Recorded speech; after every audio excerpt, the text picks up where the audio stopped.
Hi welcome back to my channel. ఈ రోజు కథ ప్రేమ బంధం 26వ భాగాన్ని వినేద్దాం. ఏంటి సూరజ్, కాల్లో ఎవరు అని అడుగుతుంది ప్రీతి సూరజ్ వైపే చూస్తూ. మనం రిషి వాళ్ళ ఇంటి దగ్గర పెట్టిన సెక్యూరిటీ వాళ్ళు జై, మనోజ్, రిషి కలిసి ఎక్కడికో బయలుదేరారట. వాళ్ళని ఫాలో అవ్వాలి అని అడుగుతున్నాడు అంటాడు సూరజ్. ఇప్పుడు వాళ్ళ ముగ్గురు ఎందుకు కలిసి బయటికి వెళ్తున్నారు? జై వాళ్ళతో కలిశాడు అంటే నాకెందుకో డౌట్ వస్తుంది సూరజ్. మన విషయం వాళ్ళకి తెలిసిపోయిందేమో, వాళ్ళు మన కోసమే వస్తున్నారేమో అంటుంది ప్రీతి భయంగా అతని వైపు చూస్తూ. అలా ఏం జరగదు. ఒకవేళ అలా జరిగినా ఐ డోంట్ కేర్. ఎవరిని ఎలా హ్యాండిల్ చేయాలో నాకు బాగా తెలుసు కాబట్టి నువ్వు సైలెంట్గా ఉండు అంటాడు సూరజ్. హా, అన్నీ బాగా తెలుసు అంటావు, కానీ నన్ను మెయిన్ సీన్లో పెట్టి నీ తమ్ముడిని మాత్రం హైడ్ చేశావు. కనీసం వాడు ఎక్కడున్నాడో ఏంటో కూడా తెలియదు ఇప్పటి వరకు అని అంటుంది ప్రీతి కోపంగా సూరజ్ వైపు చూస్తూ. సూరజ్ సీరియస్గా ఆమె వైపు చూస్తూ, నీకెన్నిసార్లు చెప్పాను నా తమ్ముడు గురించి నువ్వు మాట్లాడడానికి వీల్లేదని. ఇప్పుడే కాదు, ఎవరు వచ్చి అడిగినా సరే నువ్వు నా తమ్ముడు గురించి మాట్లాడకూడదు.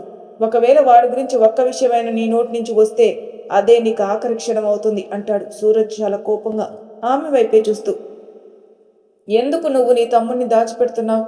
రీజన్ చెప్తే నేను కూడా జాగ్రత్తగా ఉంటాను కదా, అసలు అతని గురించి మర్చిపోతాను కదా అంటుంది ప్రీతి. చూడు, నీకు ఆ విషయాలన్నీ అనవసరం. ఇంకొకసారి నా తమ్ముడు గురించి మాట్లాడితే మర్యాదగా ఉండదు అని చెప్పి అక్కడి నుంచి నేరుగా తన రూంలోకి వెళ్ళిపోతాడు సూరజ్. వెళ్తున్న సూరజ్ వైపే చిరాగ్గా చూస్తూ ఉండిపోతుంది ప్రీతి. రే జై, వెనకాల మనల్ని ఎవరో ఫాలో అవుతున్నారు, గమనిస్తున్నావా అని అడుగుతాడు రిషి సైడ్ మిర్రర్లో నుంచి వెనకాల వస్తున్న కారుని చూస్తూ. వాళ్ళు ఇక్కడ కాదురా, ఇంటి దగ్గర స్టార్ట్ అయినప్పటి నుంచి మనల్ని ఫాలో చేస్తున్నారు. ఆ విషయం నేను ముందే గమనించాను. అలానే ఆ కారు నెంబర్ కూడా మన వాళ్ళకి పంపించాను. ఆ కారు ఎవరిది అనేది కొంచెం సేపట్లో మనకు తెలిసిపోతుంది అంటాడు జై. మీరు మాతోనే ఉన్నారు కదరా, ఇంత తొందరగా ఆ కారు గురించి మీ వాళ్ళకి ఎలా ఇన్ఫర్మేషన్ ఇచ్చారు అని అడుగుతాడు మనోజ్ ఆశ్చర్యంగా జై వైపు చూస్తూ.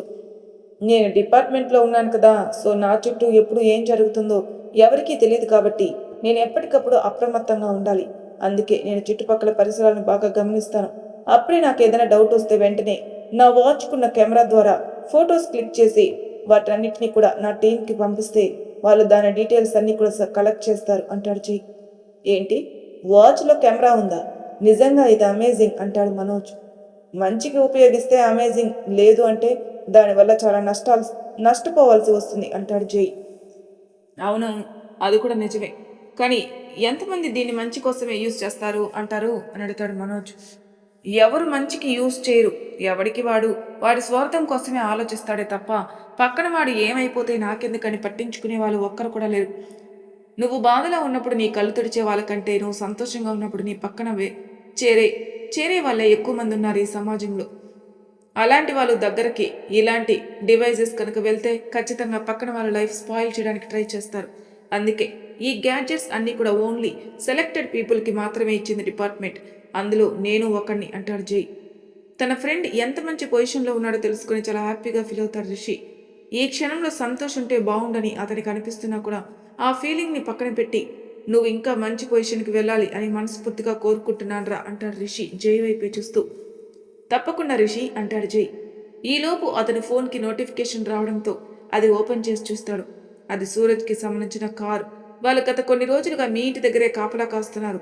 దానికి సంబంధించిన సీసీటీవీ ఫుటేజ్ అండ్ ఆ కారు యొక్క డీటెయిల్స్ అన్ని డీటెయిల్స్ కూడా రిషి చేతికిస్తాడు జై. ఆ డీటెయిల్స్ అన్ని చెక్ చేస్తూ ఉంటాడు రిషి. ముందుగా సీసీటీవీ ఫుటేజ్ ఓపెన్ చేసిన అతనికి ఎప్పుడు తన ఇంటి దగ్గరలో ఉన్న ఇంట్లో నుంచి ఒకరు తన ఇంటి వైపే చూస్తున్నట్టుగా కనిపించడంతో అతని పిడికిలి బిగుసుకుంటుంది. తన గనక ఇంటి చుట్టుపక్కల సెక్యూరిటీ పెట్టకపోతే ఈ పాటికి తన కుటుంబానికి వాళ్ళు హాని కలిగించే వాళ్ళే అని అర్థమవుతుంటే సెక్యూరిటీ పెట్టి మంచి పని చేశానని ఫీల్ అవుతూ ఉంటాడు మనసులో. ఆ తర్వాత ఆ పర్సన్ అక్కడే ఉండి ఎవరికో కాల్ చేస్తున్నట్టు, వాళ్ళ ఫొటోస్ తీసి ఎవరికో సెండ్ చేస్తున్నట్టు అనిపించడంతో, రే ఇది గమనించావా, ఎవరికో మా ఫొటోస్ అని సెండ్ చేస్తున్నట్టున్నాడు రా అంటాడు రిషి. అవును రిషి, మీరు ఇంట్లో చేసే ప్రతి చిన్న పని కూడా వాడికి తెలుస్తుంటే వాడు నేరుగా వాటన్నిటిని కూడా ఒక పర్సన్కి సెండ్ చేస్తున్నాడు. అది ఎవరికి అనేది ఇంకా మనకి క్లారిటీ లేదు. నాకు తెలిసినంత వరకు అయితే సూరజ్కి కానీ ప్రీతికి కానీ అయి ఉండాలి అని అంటాడు జై. రే జై, ఒకవేళ దీని వెనకాల ఉన్నది సూరజ్ ప్రీతి అయితే వాళ్ళని అక్కడికక్కడికే చంపేస్తాను.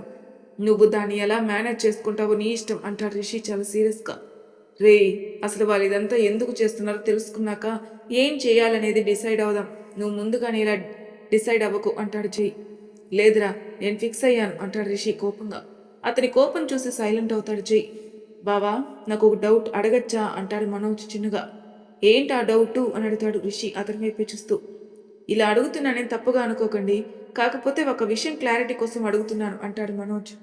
చూడు బావా, నువ్వు నా దగ్గర ఇలా మొహమాట పడాల్సిన అవసరమే లేదు, నీకేం అడగాలనిపిస్తే అది అడగచ్చు అంటాడు రిషి. థ్యాంక్ యూ బావా. నాకున్న డౌట్ ఏంటి అంటే, వీళ్ళు మామయ్య గారి తాలూకా శత్రువులు పిల్లలు కానీ రిలేటివ్స్ కానీ అయ్యుండొచ్చు కదా, వాళ్ళు పగ తెచ్చుకోవడానికి వీళ్ళని పంపించుండొచ్చు కదా అంటాడు మనోజ్ ఆలోచిస్తూ. నాన్నగారికి శత్రువులు ఉండే ఛాన్స్ లేదు బావా, ఎందుకంటే నాన్న ఎప్పుడు ఎవరి జోలికి వెళ్ళేవాళ్ళే కాదు, తన పని ఏదో తను చూసుకుంటూ ఉండేవారు. నలుగురికి సహాయం చేసేవారు అంతే తప్ప వేరే వాళ్ళ గురించి అస్సలు పట్టించుకునేవారే కాదు, వాళ్ళ లైఫ్లో ఇన్వాల్వ్ అయ్యేవారు కాదు. అలాంటి ఆయనకి శత్రువులు ఎందుకుంటారు అని అడుగుతాడు రిషి. అవును మనోజ్ గారు, రిషి చెప్పింది కరెక్టే. వీళ్ళు నాకు తెలిసినంత వరకు అయితే అంకుల్ సైడ్ నుంచి వచ్చిన ఎనిమీస్ అయితే కాదు, కేవలం రిషి వైపు నుంచి వచ్చిన ఎనిమీస్ అని నాకు అనిపిస్తుంది అంటాడు జై. ఎవరి సైడ్ నుంచి వచ్చినా కూడా నా వాళ్ళ ప్రాణాలు తీసి వాళ్ళ ఫ్యామిలీ జోలికి వచ్చినందుకు వాళ్ళకి ఖచ్చితంగా ఈ రిషి వరం అంటే ఏంటో చూపిస్తాను అంటాడు రిషి చాలా కోపంగా. ఈ కోపం కాసేపు హోల్డ్ చేసుకో రిషి, అక్కడికి వెళ్ళిన తర్వాత బాగా యూజ్ అవుతుంది అంటాడు జై. సరే, ఇంతకీ ఇంకా ఎంతసేపు పడుతుంది అని అడుగుతాడు రిషి. ఫాస్ట్గా వెళ్తే ఒక 10 minutesలో వెళ్ళిపోవచ్చు, బట్ వెనకాల వస్తున్న వాళ్ళని పట్టుకోవాలి అనుకుంటే ఒక 20 minutes అంటాడు జై. ఎందుకంతసేపు? మీరు ఆల్రెడీ మీ డిపార్ట్మెంట్ వాళ్ళకి చెప్పి ఉంటారు కదా, వాళ్ళు వచ్చి అందులో ఉన్న వాళ్ళని అరెస్ట్ చేయమంటే సరిపోతుంది కదా అంటాడు మనోజ్ జై వైపు చూస్తూ. లేదు మనోజ్ గారు, ఇప్పుడు వాళ్ళని అరెస్ట్ చేయాలంటే సరైన ఎవిడెన్స్ కావాలి. కేవలం ఈ సీసీటీవీ ఫుటేజ్ ఒకటే పట్టుకొని మనం అరెస్ట్ చేయలేం. అందుకే వాళ్ళ కాల్ రికార్డ్స్ని కూడా కలెక్ట్ చేస్తున్నారు మా వాళ్ళు. దానికి ఒక 10 minutes టైం పడుతుంది, కాబట్టి మనం ఇంత స్లోగా వెళ్తున్నాం. ఒక్కసారి ఆ రికార్డింగ్స్ అన్నీ కూడా మా వాళ్ళ చేతికి వచ్చిన తర్వాత వాళ్ళు వచ్చి వీళ్ళని అరెస్ట్ చేస్తారు. అప్పుడు మనం నేరుగా సూరజ్ వాళ్ళ ఇంటికి వెళ్ళిపోవచ్చు అంటాడు జై. ఓకే అని వెనకాల జరిగేదంతా చూస్తూ ఉంటాడు మనోజ్. అతను చెప్పినట్టుగానే 10 నిమిషాల్లో పోలీసు డిపార్ట్మెంట్ వాళ్ళ కాల్ రికార్డ్సింగ్ అన్ని దొరకడంతో అవన్నీ కూడా రిషి వాళ్ళ మీద అటాక్ చేసే విధంగా ఉండడంతో వచ్చి ఆ కారులో వస్తున్న వాళ్ళందరినీ అరెస్ట్ చేస్తారు. మీరు చెప్పింది చాలా కరెక్ట్, ఇప్పుడే ఇవ్వాలని అరెస్ట్ చేసి తీసుకెళ్లారు అంటాడు మనోజ్. ఆ విషయం నాకు తెలుసు మనోజ్ గారు, ఇప్పుడు వాళ్ళ జీవితంలో బయటికి రాకుండా ఉండేలాగా కేసులు పెడతాను అంటాడు జై. సరే, ఇంకా ఫాస్ట్గా పద, ముందు వాళ్ళకి నా మీద ఎందుకు ఇంత పగ తెలుసుకోవాలి, లేకపోతే నా మైండ్ పనిచేయడం లేదు అంటాడు రిషి. చూడు రిషి, నువ్వు ఇలా టెన్షన్ పడుతూ కంగారు పడుతూ ఉంటే నెక్స్ట్ స్టెప్ ఏం చేయాలనేది నీకే క్లారిటీ లేకుండా పోతుంది, కాబట్టి నువ్వు కొంచెం ప్రశాంతంగా ఉండు, అప్పుడే నువ్వు ఏం చేస్తున్నావు అనేది నీకు ఒక క్లారిటీ వస్తుంది అంటాడు. అతను చెప్పింది కూడా నిజమే అవడంతో తన్ని తాను కంట్రోల్ చేసుకుంటూ ఉంటాడు రిషి. ఇక్కడ సూరజ్ ఎన్నిసార్లు తన అసిస్టెంట్కి కాల్ చేసినా కూడా ఒక్కరు కూడా లిఫ్ట్ చేయరు. ఏమైంది వీళ్ళకి, ఇప్పటి వరకు టచ్లో ఉన్నారు, సడన్గా ఎందుకు టచ్లోకి రావడం లేదు? బహుశా వాళ్ళని ఫాలో అవడం జై గమనించాడా, వాళ్ళని ఏమైనా చేశాడా, లేక వాళ్ళకి ఏమైనా అయ్యిందా అనుకుంటూ టెన్షన్ పడుతూ ఉంటాడు సూరజ్. ప్రీతి మాత్రం తన రూమ్లో కూర్చుని రిషి గురించి ఆలోచిస్తూ ఉంటుంది.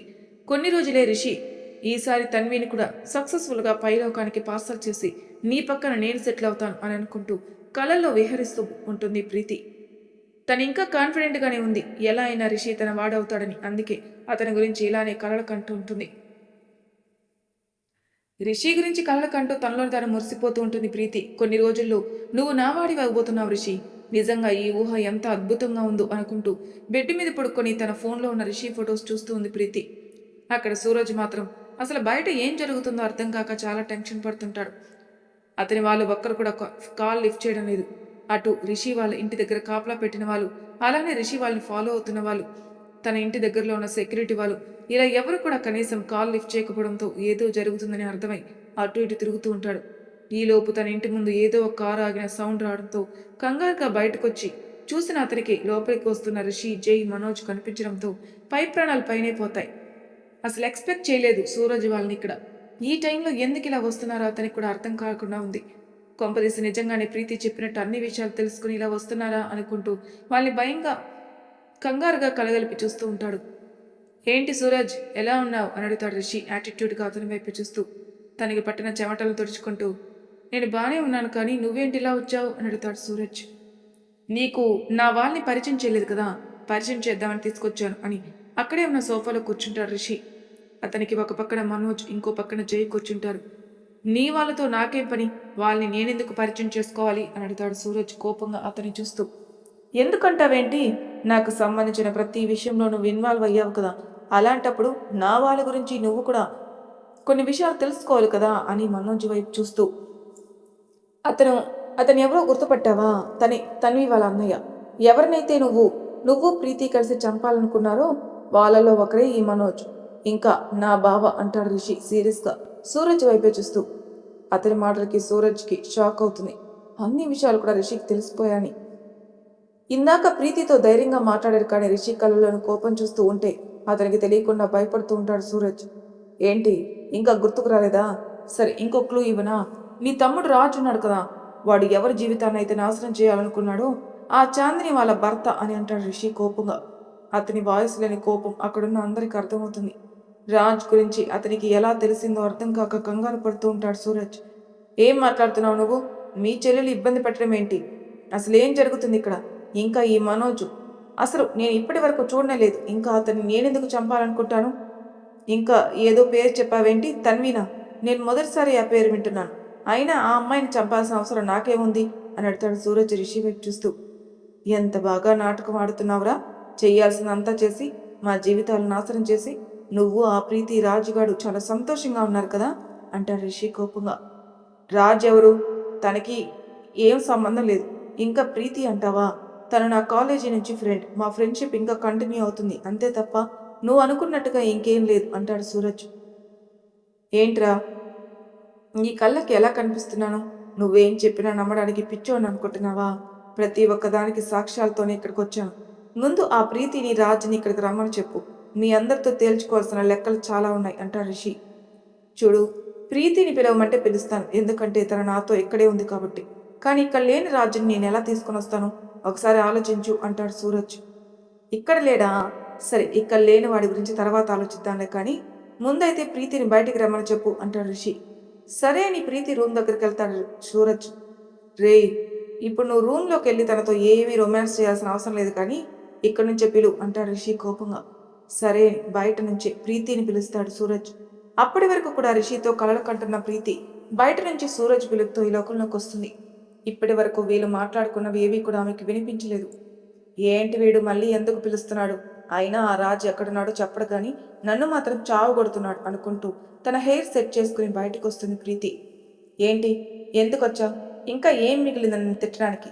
అయినా నేను అడిగిన దానికి సమాధానం చెప్పవు, కానీ ఇప్పుడు నువ్వు వచ్చి మాట్లాడుతుంటే నేను వినాలా అని అడుగుతుంది ప్రీతి కోపంగా సూరజ్ వైపు చూస్తూ. వాడు చెప్పేది ఏమీ వినాల్సిన అవసరం లేదులే, కానీ నేను చెప్పే మాటలు విందువు గాని రా, ఇలా రా అంటాడు రిషి. అతన్ని అక్కడ చూసి నిర్ఘాంతపోయింది ప్రీతి. ఏంటి, షాక్ అయ్యావా? నేను అలానే అయ్యాను. వాడు రాకముందు వస్తే ఎలా మాట్లాడాలి, ఏం మాట్లాడాలి అనేది బాగా ప్రిపేర్ అయ్యాను, కానీ వాడిని చూశాక గొంతులో నుంచి మాటలు రాను అని మొండికేస్తున్నాయి అని అంటాడు సూరజ్ కేవలం ఆమెను మాత్రమే వినిపించేలా. అందుకే నేను చెప్తూనే ఉన్నాను, మనం ఇక్కడి నుంచి వెళ్ళిపోదామని. నువ్వే వినలేదు. ఇప్పుడు చూడు, వాడు అన్ని విషయాలు తెలుసుకొని వచ్చాడు. వాడి కళ్ళు చూస్తుంటేనే అర్థమవుతుంది మన ఇద్దరి మీద ఎంత కోపంగా ఉన్నాడనేది. ఇప్పుడు ఏం జరుగుతుందో ఏమో అని నాకైతే చాలా భయంగా ఉంది అంటుంది ప్రీతి షాక్ నుంచి తేరుకొని. ఇప్పుడు ఏం చేద్దామని అని అడుగుతాడు సూరజ్ చిన్నగా. ఏదో ఒక ప్లాన్ చేసి ఇక్కడి నుంచి తప్పించుకొని పారిపోదాం అంటుంది ప్రీతి. అలా పారిపోతే వాడు ఊరుకుంటాడా అని అంటాడు సూరజ్. ఊరుకోవడం కాదు, ఖచ్చితంగా మనల్ని చంపేస్తాడు అంటుంది ప్రీతి. మరి ఎలా అని అడుగుతాడు సూరజ్. ఏం చేయాలో నేను చెప్తాను, కానీ ఇద్దరు కుసూసలాపి ఇక్కడికి వచ్చి కూర్చోండి అంటాడు రిషి కోపంగా. అతని కోపం చూసి భయపడుతూనే వచ్చి అతని ముందు ఉన్న సోఫాలో కూర్చుంటారు వాళ్ళిద్దరూ. రిషి వాళ్ళని చూస్తూ, నేను మిమ్మల్ని ఒకే ఒక క్వశ్చన్ అడుగుతా, దానికి సమాధానం చెప్పండి అంటాడు. మేమెందుకు నీ ప్రశ్నలకు సమాధానం చెప్పాలి అని అడుగుతాడు సూరజ్ కోపంగా. లోపల భయం ఉన్నా బయటికి బాగానే నటిస్తున్నారే. సరే, ఎందుకనేది నేను తర్వాత చెప్తాను. ముందైతే ఒక విషయం చెప్పండి, అసలు నాతో మీకు పగ ఏంటి? ఎందుకు నా వాళ్ళని టార్గెట్ చేశారు అంటాడు రిషి. ఏం మాట్లాడుతున్నావు రిషి? నీ మీద మాకు పగ ఎందుకుంటుంది? నువ్వు నా బెస్ట్ ఫ్రెండ్వి కదా అంటుంది ప్రీతి అతని వైపు అమాయకంగా చూస్తూ. అవునా, బెస్ట్ ఫ్రెండా? మరి అంత బెస్ట్ ఫ్రెండ్వి అయితే నా ప్రేమ తెలుసుకుని నాకు సపోర్ట్ చేయాలి, కానీ నన్ను ప్రేమిస్తున్న తన్విని ఎందుకు చంపాలని చూసావు? ఎందుకు వాళ్ళ కార్కి యాక్సిడెంట్ చేయించావు అని అడుగుతాడు రిషి కోపంగా. రిషి, నేను వాళ్ళకి యాక్సిడెంట్ చేయించడం ఏంటి? అసలు తన్వి ఎవరు అని అడుగుతుంది ప్రీతి తనకి తన్వి ఎవరో తెలియదు అన్నట్టు పర్ఫార్మెన్స్ చేస్తూ. అబ్బా, వాటే పర్ఫార్మెన్స్ అని అంటాడు జై వెట్టకారంగా ఆమె వైపు చూస్తూ. ఆ మాటకి ప్రీతి కోపంగా అతని వైపు చూస్తూ, పర్ఫార్మెన్స్ చేయాల్సిన అవసరం నాకేముంది? అసలు ఆ తన్వి ఎవరో తెలియకుండా తన మీద నేనెందుకు అటాక్ చేపిస్తాను? అయినా తను నిన్ను ప్రేమిస్తుందనే విషయం ఇప్పుడు నువ్వు నాకు చెప్తుంటేనే తప్ప తెలీదు అంటుంది ప్రీతి. చూడు ప్రీతి, నేను నిన్ను ఒకటే క్వశ్చన్ అడిగాను కదా, దానికి నువ్వు నిజం చెప్పాలే కానీ ఇలా అబద్ధం చెప్పడం ఏంటి? నిజం చెప్పావా ట్రీట్మెంట్ ఒకలా ఉంటుంది, అబద్ధం చెప్తే ట్రీట్మెంట్ వేరేలా ఉంటుంది. సో బాగా ఆలోచించుకుని నిజం చెప్పు అంటాడు రిషి కోపంగా. రిషి కోపాన్ని చూసి వాళ్ళిద్దరూ చాలా భయపడతారు. బావా, వీళ్ళకి ఇలా చెప్తే అర్థం కాదేమో, మనం ఎంతలా బాధపడ్డామో వాళ్ళకి ఆ బాధ తెలిస్తేనే కదా, కానీ వాళ్ళ నోటి నుంచి నిజాలు రావు కాబట్టి మనం అనుకున్నది చేయటమే అంటాడు మనోజ్. మాకు అసలు ఏమీ తెలియకుండా మేం మాత్రం ఎలా సమాధానం చెప్తాం? ఎందుకు చెప్తుంటే అర్థం చేసుకోవట్లేదు మీరు అంటాడు సూరజ్ కోపంగా. రే, ఇక్కడ కోప్పడాల్సింది నేను, నీకు కోప్పడే అర్హత కాదు కదా, కనీసం నాకు ఎదురు చెప్పే అర్హత కూడా లేదు కాబట్టి సైలెంట్గా ఉండు అంటాడు రిషి కోపంగా. అతని కోపాన్ని చూసి సూరజ్ కూడా సైలెంట్ అవుతాడు. జై, నీ వాళ్ళని పిలిచావా? ఎక్కడి వరకు వచ్చారట అంటాడు రిషి. ఒక 5 minutesలో వచ్చేస్తారు రిషి అంటాడు జై. ఎవరు వాళ్ళు? ఏం చేయాలనుకుంటున్నారు మీరు? రిషి ప్లీజ్ నన్ను నమ్ము, నేనేం చేయలేదు అంటుంది ప్రీతి భయంగా అతని వైపే చూస్తూ. ఎంత నమ్మాను ప్రీతి నిన్ను, నా బెస్ట్ ఫ్రెండ్ అనుకున్నాను. సంతోష్తో పాటు నిన్ను కూడా చూశాను. నీకు అన్ని విషయాలు చెప్పాను, కేవలం నా ప్రేమ గురించి మాత్రమే చెప్పలేదు. కానీ నువ్వు ఆ విషయం తెలుసుకొని తనని నా నుంచి దూరం చేయడానికి ఎన్ని ప్రయత్నాలు చేశావు. ఆఖరికి తన ఫ్యామిలీ అందరినీ చంపాలని చూసావు. అసలు మనసు ఎలా వచ్చింది ప్రీతి నీకు? అసలు ఇదంతా ఎందుకు? ఒకవేళ తన్వి నాకు దూరమైనా కూడా నేను తనని తలుచుకుంటూ బ్రతికేవాణ్ణేమో కానీ వేరే అమ్మాయిని కన్నెత్తి కూడా చూసేవాణ్ణే కాదు. ఆ విషయం నీకు బాగా తెలుసు. తెలిసి కూడా ఇంత దారుణానికి ఒడికట్టావు. అసలు ఏమనుకుంటున్నావు నువ్వు అని అడుగుతాడు రిషి కోపంగా ఆమె వైపే చూస్తూ. అతను అంత డైరెక్ట్గా అడుగుతుంటే ఏం చెప్పాలో తెలియక తలదించుకుని కూర్చుంటుంది ప్రీతి. బావా, చెప్పాను కదా, వీళ్ళని మంచిగా అడిగితే సమాధానం చెప్పరు. నీ స్టైల్ ట్రీట్మెంట్ నువ్వు ఇవ్వు, అప్పుడే నిజాలు వాటంతటా అవి బయటకు వస్తాయి అంటాడు మనోజ్. అవును రిషి, ఒక 5 నిమిషాలు వెయిట్ చేయి, మన వాళ్ళు వచ్చిన తర్వాత వీళ్ళకి సరైన ట్రీట్మెంట్ ఇద్దాం అన్నట్టాడు జై కోపంగా వాళ్ళిద్దరిని చూస్తూ. రిషికి వాళ్ళిద్దరిని ఇక్కడే చంపేయాలనేంత కోపం వస్తుంది కానీ అసలు నిజాలు వాళ్ళ నోటి వెంట తెలుసుకోవాలని కాబట్టి సైలెంట్గా ఉంటున్నాడు. మరి తర్వాయి భాగంలో ఏం జరుగుతుందో నెక్స్ట్ ఎపిసోడ్లో తెలుసుకుందాం. అంతవరకు నా ఛానల్ సబ్స్క్రైబ్ చేయని వాళ్ళు ప్లీజ్ సబ్స్క్రైబ్ చేసుకోండి, లైక్ చేసి షేర్ చేయండి, మీ అభిప్రాయాలు నాకు కామెంట్ రూపంలో తెలియజేయండి. Thank you for listening.